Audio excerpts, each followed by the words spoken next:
Good morning, everyone. It's Miss Keel, and this is the last lesson of our summer refresher course. So today we're going to be taking a look at how do we write an enduring issues essay. And if we just remind ourselves, what an enduring issues is. An enduring issue is an issue that exists across time. It is one that many societies have attempted to address, and some successfully, some unsuccessfully. And we'll take a look at that. So remember, once you come into ninth grade and we start doing these enduring issues essays regularly, this is the task that you're going to see on your essay. This is what your teacher is going to ask you to do. In your essay, you are going to have to identify and define an enduring issue raised by a set of documents. So for example, we've been looking at, for the last two sessions, the documents on the Revolutionary War and the Civil War and World War I and World War II. So we'll kind of we will pick an enduring issue. And once we pick our enduring issue, we're going to use evidence from the documents and argue why that enduring issue is significant and how it has endured or lasted over time. And in your essay, you have to make sure you identify the issue, and I'm going to tell you where to do that. You have to define the issue. Again, I'm going to show you where to do that.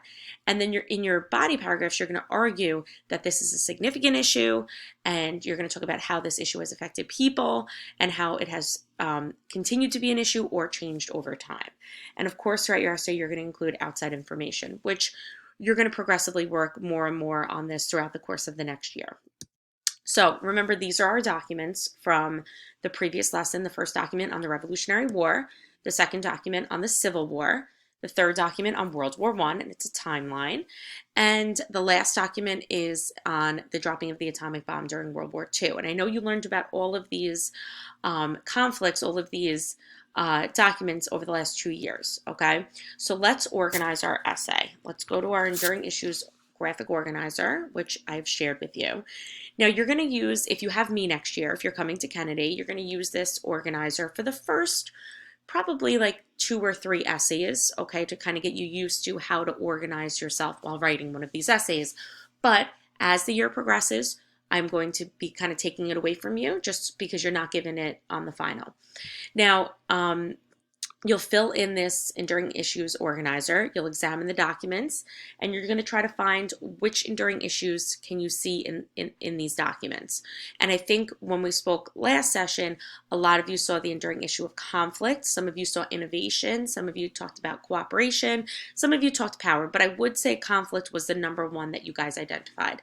So then here you would circle conflict and name it right here, just write conflict. You would define conflict, and everyone would define that differently, and that's okay. And then you're going to check off the documents where we see conflict. Technically, we see them in the first all of the documents. You can check off documents 1, 2, 3, and 4. And then on the back of the organizer is really where you're going to determine which documents you're going to use and how you're going to use them. So if you wanted to use the first 3 documents, you would write 1, 2, 3. Then you would give me some bulleted information about each document. What information do you get from the document, and what outside information that's not in the document could you include in this essay?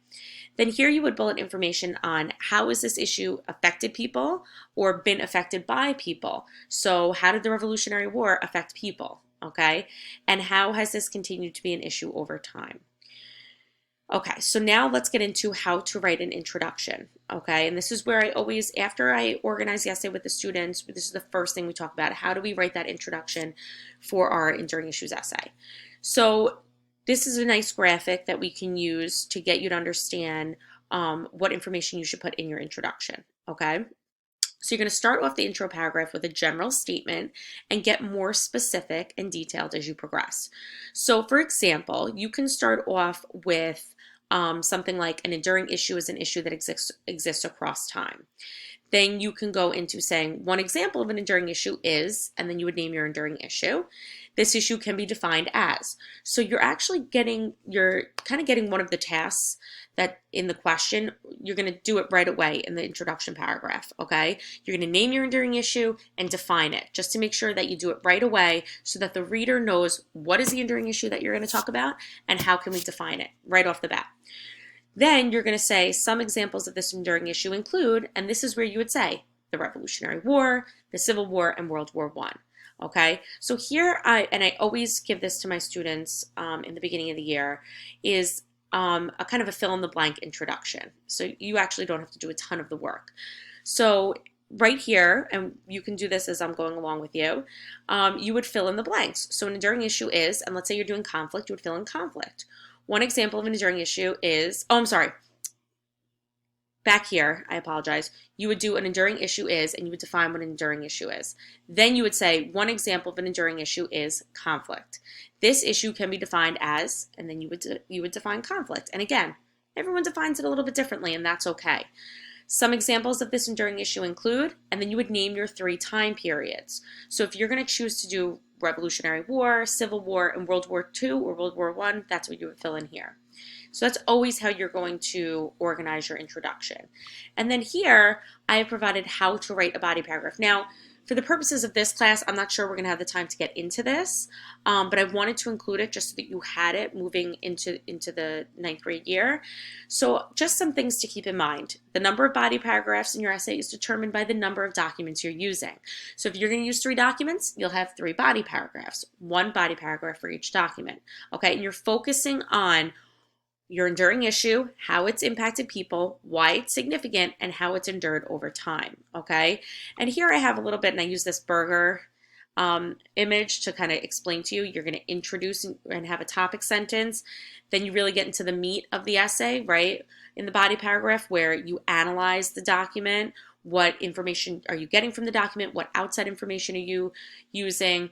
How has this enduring issue impacted people? How has it continued to be an enduring issue, or has it gotten better? Has it changed over time?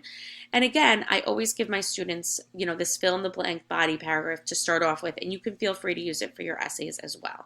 I hope this helped, and it's been a pleasure teaching you.